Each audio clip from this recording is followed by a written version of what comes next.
Welcome everyone to episode number 6 of the 0 to 100k challenge. So the goal of the challenge is not to get funded with 100k, but because I accomplished that last year, the goal is to get at least 100k in payouts and make some decent profits from prop firms and from Darwinex as well. I have been doing this series for quite some time now, but the last few months have been a bit rough. So I experienced quite a deep drawdown. I took a lot of losing setups and my strategy just wasn't performing as it was supposed to, but it was just a tough period. That is how it goes. Trading is very rough, trading is very tough. You're gonna have very good periods like I had in July last year, and then you'll have these dry spells and a big drawdown. Fortunately, I recently started trading another strategy, so now I have two strategies. My OG strategy is purely 1 hour chart, purely technical analysis, no indicators, no news, so just the chart, just the 1 hour time frame, that's it. The second strategy that I recently started trading and kind of live testing is heavily dependent on fundamental analysis. Okay, so I'm analyzing the economic data, I'm looking at the macroeconomic picture, and then I'm using the 1 hour, the 4 hour, and the daily chart to execute setups and trail my stop loss. This new approach has been working well, so I did manage to make some profits on the new FTMO account, which I will show you, but the battle is still here. Overall, I'm still in the drawdown and I'm still trying to climb out of that drawdown. In terms of prop firms, I still recommend FTMO and the 5%ers. The links will be in the description of this video, so if you want to help out the channel, make sure you click the links. These are still the OG firms. They are still paying people out. There's not a lot of drama surrounding them. I do have an Alpha Capital account, a live account that is still running, but I'm not planning on buying any more Alpha Capital challenges. They seem a bit sketchy. There's some shady stuff going on in the background that I saw on social media. So I'm staying away from Alpha Capital. Their client portal is also, sometimes it works, sometimes it doesn't work. It's just a bit shady. So 5%ers FTMO still the best. I did buy a 100k FTMO in March and I was planning on buying even more challenges, but there has been a massive sell-off on the S&P 500, massive crash because of Trump tariffs. So now I'm kind of saving my money and buying the S&P, trying to dollar cost average as a very long-term play. But again, stocks are now at a 20% discount. That is massive and I definitely want to take advantage of that. So for now, I will stick to the funded accounts that I have, but in the future, I definitely plan on aiming for the max allocation with FTMO. I think that is the bare minimum that I should try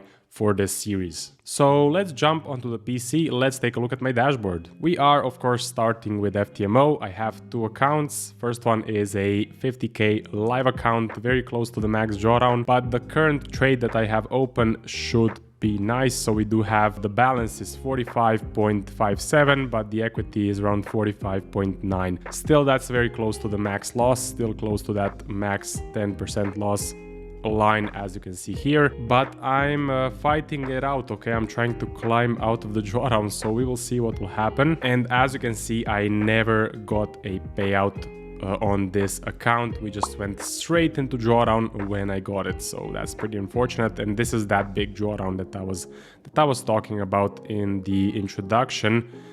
These are the stats.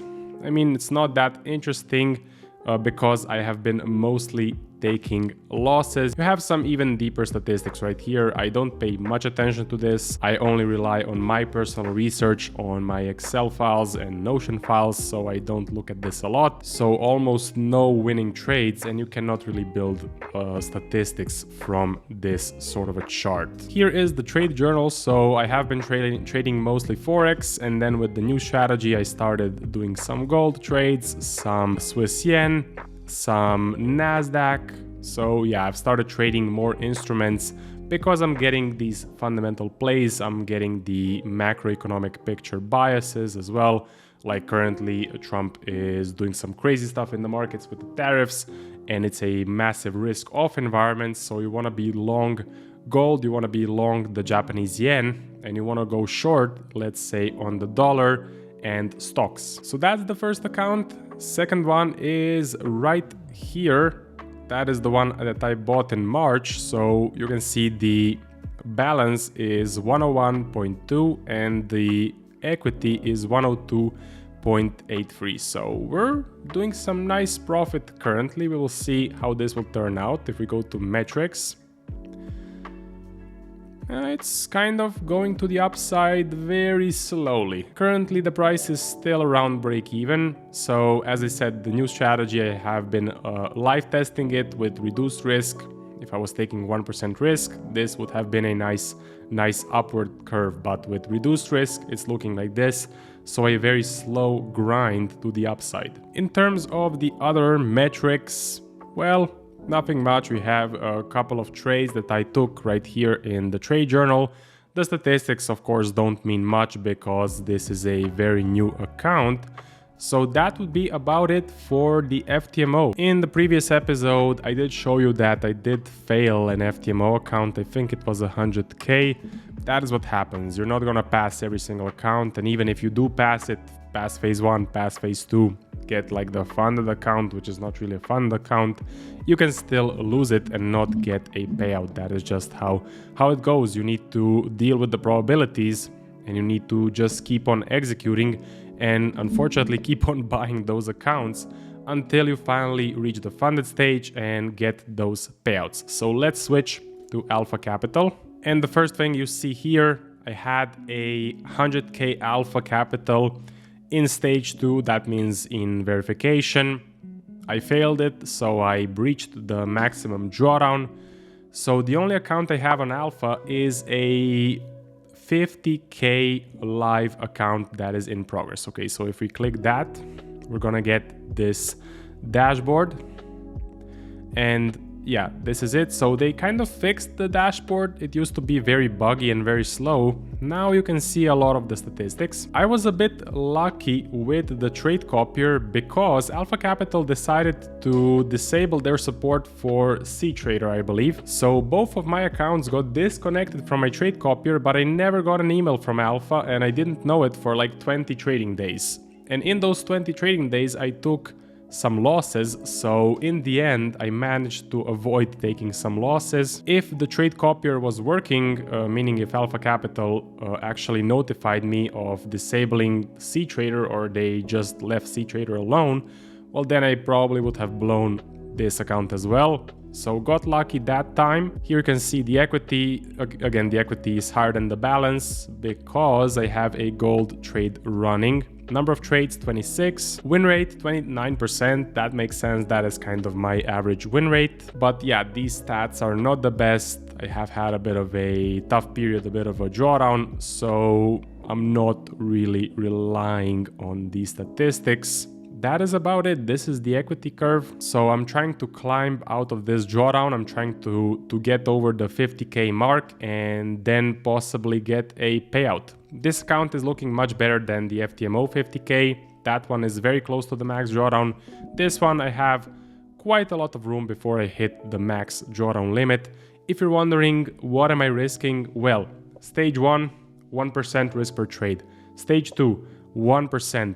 Stage 3, or the funded stage, even though it's not a fund account, it's a demo account, but I think everyone knows that by now. For the funded stage, I'm doing 0.5% risk, so it takes a long time to reach a payout, but it also takes a long time to reach the max drawdown, so it gives me enough room to take some losses, to have a bad period, and then I can go through the bad period and hit that winning streak, hopefully get some payouts. That would be it for Alpha Capital. These are the accounts that I had, and now it's time for Darwinex. Okay, so we're gonna switch to the Darwinex Zero platform. As you can see, the return is 6.77. Maximum drawdown is minus 11.31. That's pretty bad, I'm not gonna lie. And this is the equity curve. So this is the most important part. Had a good April, had a good July, and then it's been a drawdown. Okay, then it's been pretty flat or losing trades. These two little spikes are from those freaking JPY pairs that went 5% into profit and then reversed all the way back and took me out for a break even. So this is the equity curve, right? The equity went up and then dropped went up, then dropped. I have a new way of dealing with the JPY pairs. I'm using partial take profits to counter this sort of characteristic of the JPY pairs where they move with massive force and then retrace with massive force. But yeah, now we are going up just a little bit. So I wanted to show you this equity chart for the last month with this bump to the upside, but the website is not working properly. It's bugging out for some reason. That's kind of the theme with a lot of these websites, trading websites. A lot of them bug out often. I don't know why that is. Like, I spent the last 10 minutes trying to reload this website so I can see the 1 month for the equity chart, and I still couldn't do it.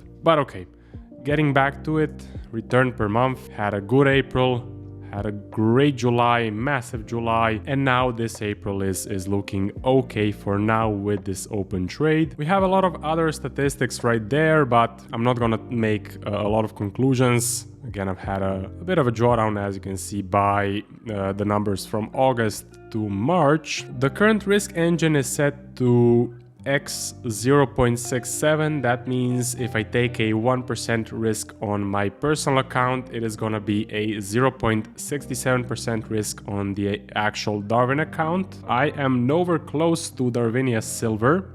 See, I'm pretty far away. The current rating is 47.82 and the guaranteed allocation is at 75. So unfortunately, nowhere near getting an allocation, but I'm fighting it out. I'm following my trading edge and I'm letting the probabilities play out. So that's about it for Darwinex. So the last thing I want to show you is the current gold trade that I have running. This is it. Okay, this is the 1 hour chart.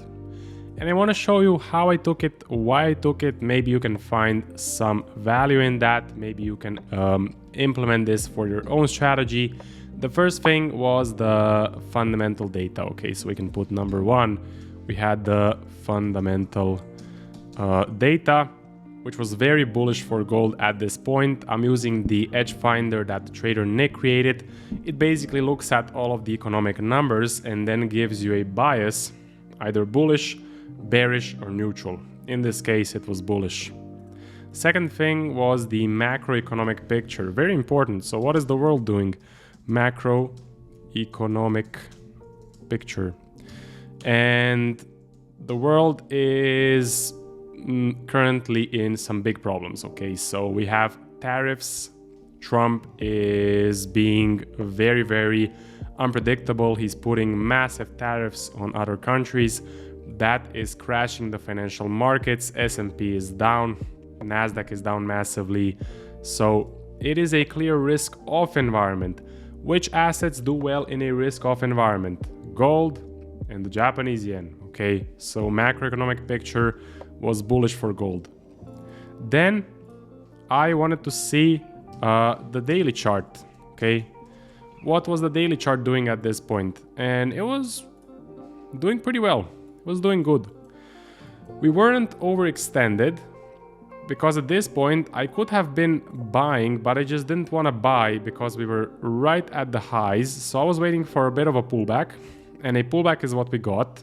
So the daily chart looked okay. It wasn't overbought, it wasn't overextended, right? Then entry, okay? Entry on the 1 hour. I was looking for that entry. I found a nice break and retest here. Now this is not something I would take for my OG strategy because we just kind of broke out of this flat range, but with this strategy I can be more aggressive. So I placed a buy limit here at this inside bar high right there. And for the stop loss, I was looking at the 4 hour chart. So stop loss placement on the 4 hour chart. Okay, put 4 hour. As you can see, I mix the time frames. I look for an entry on the 1 hour, and then I look at the 4 hour or the daily chart for the stop loss and to get a reading of if we are overextended or if I should wait for a bit of a pullback. In this case, I jumped on the 4 hour and I decided this level was okay for the stop loss because we kind of have this level of support right there. And also even on the 1 hour, this looks like an okay level, not the best, I'm not gonna lie, but it's not the worst either, and it gives my trade some breathing room, okay, which is important, especially for fundamental plays, especially for fundamental trading.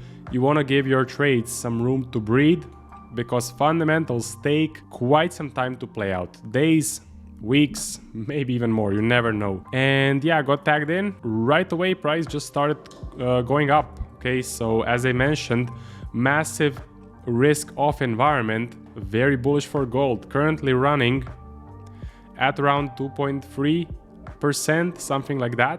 Okay, and I'm looking to trail the stop loss, probably gonna put it maybe here, maybe even higher. I'll see, I'll make a decision. So yeah, running some nice profit. Hopefully this methodology gives you a bit of a better picture of what I'm looking for this new strategy. The most important thing, the key thing about this is the fundamental analysis. Okay, so fundamental data, I use the Edge Finder. It's very simple, it does all the work for me. I don't need to do all the calculations. I have everything done automatically on the software.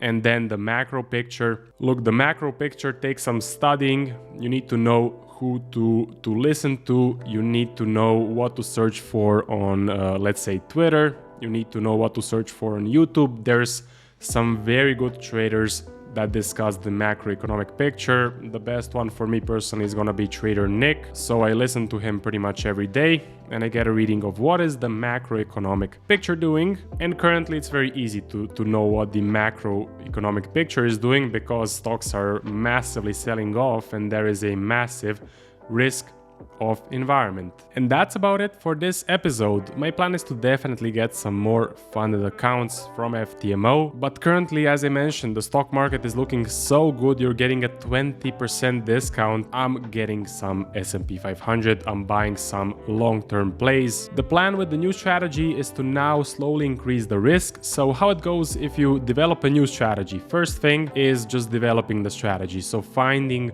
what could be a good trading edge. Second thing is actually backtesting the trading edge on a sample size of a few years at least, and seeing does the strategy work in backtesting. Third part is testing the strategy in the live markets with a reduced risk to see does the live testing or does the forward testing match the backtesting. The fourth and the final part is finally bumping up the risk to, let's say, 1% or even more. If you're feeling really confident in some setups, then you can really make those good profits. I'm now at the stage of increasing that risk. My aim is to go to, let's say, 1% risk per trade. That sort of risk enables me to pass these challenges sooner, because if I'm using like 0.25%, it's gonna take a lot of time. It's gonna take maybe even years to pass phase 1, pass phase 2. Again, you need to make 10% for phase 1, 5% for phase 2 with a really low level amount of risk. Just not doable. So 1% risk for stage 1 and stage 2 is, I would say, the minimal amount if you want to pass it in, let's say, a few weeks or a few months. So I'm still using Traders Connect to trade all of these accounts. So I have the Darwinex account connected, I have the FTMO accounts connected. Only Alpha Capital disabled C traders, so Alpha Capital I need to do manually. But yeah, Traders Connect has been a lifesaver. It has saved me so much time, and if you want to check it out, there's a link in the description. So you can copy trades from MetaTrader to DXTrade to C Trader, and I do believe that they will soon be implementing TradingView as well, which is amazing. TradingView is a pretty cool platform, and now you can even execute trades on TradingView. If you want to become a consistently profitable trader, definitely check out zentumtrading.com. You have free mentors at your disposal. You have Nico, Griff, and me. All three of us are seasoned traders. We have a lot of experience with prop firms. In Zentum Trading, we take you from zero to becoming a consistently profitable trader, so definitely give that a look. Thank you guys very much for watching. If you have any questions, of course, put them in the comment section. If you have reached the end of the video, you can put the word Trump in the comment section, and that way I will know you have watched the whole thing. Also, thank you very much for watching, and I will see you in the next one.